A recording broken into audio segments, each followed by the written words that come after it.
자궁근종, 자궁성근증을 치료하는 방법은 크게 두 가지가 있습니다. 하나는 수술, 하나는 하이프와 같은 비수술적인 치료입니다. 수술은 개복을 해서 자궁에 접근을 해가지고 그 혹을 띄어내거나 아니면 자궁 자체를 다 제거하는 자궁 적출술을 의미합니다. 한마디로 수술은 우리가 물리적으로 그 혹을 완벽하게 제거를 하는 것이죠. 하지만 물리적인 완벽한 제거라는 장점이 있지만 우리가 개복을 해야 되는 단점, 그리고 출혈이 많이 이제 일어난다, 그리고 또 회복 기간이 길다와 같은 단점들이 있을 수가 있겠죠. 비수술 치료는 수술과 좀 개념이 틀립니다. 한마디로 혹은 놔두면서 그 혹을 살아있던 거를 죽은 걸로 만드는 겁니다. 예를 들어 근종이 이제 죽게 되면 그 안에서 이제 수분이 빠지면서 쪼그라들게 되는 거죠. 우리가 쉽게 사과 같은 거를 오랫동안 실내에 놔두게 되면 수분이 빠지면서 이게 쪼그라들게 되죠. 그런 원리라고 보시면 되겠습니다.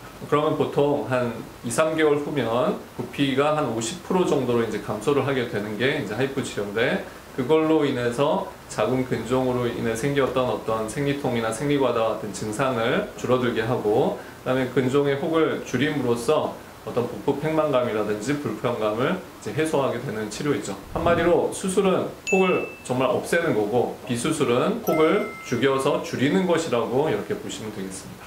모든 수술 시술이 그렇지만 하이프 시술도 부작용이 있을 수가 있습니다. 하지만 부작용이 그렇게 높은 치료는 아닙니다.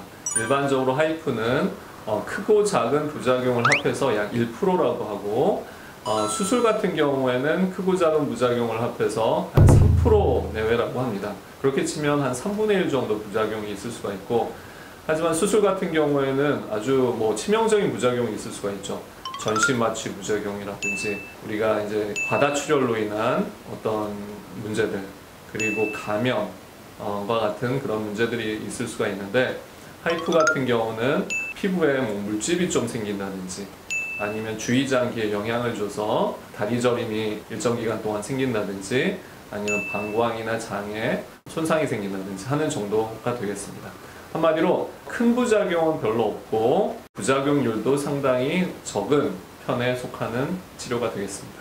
우리가 수술 같은 경우는 한 번에 끝나는데 하이프 시술은 한 번에 안 끝날 수도 있지 않느냐, 이렇게 많이 이제 질문을 하는데 맞는 얘기입니다. 하지만 수술 같은 경우에도 만약 혹이 하나가 있었는데 일정 시간이 지난 다음에 또 하나가 생기면 또 우리가 치료를 해야 되는 경우가 생깁니다. 이건 이제 보통 재발을 했다는 건데, 하이프도 마찬가지입니다.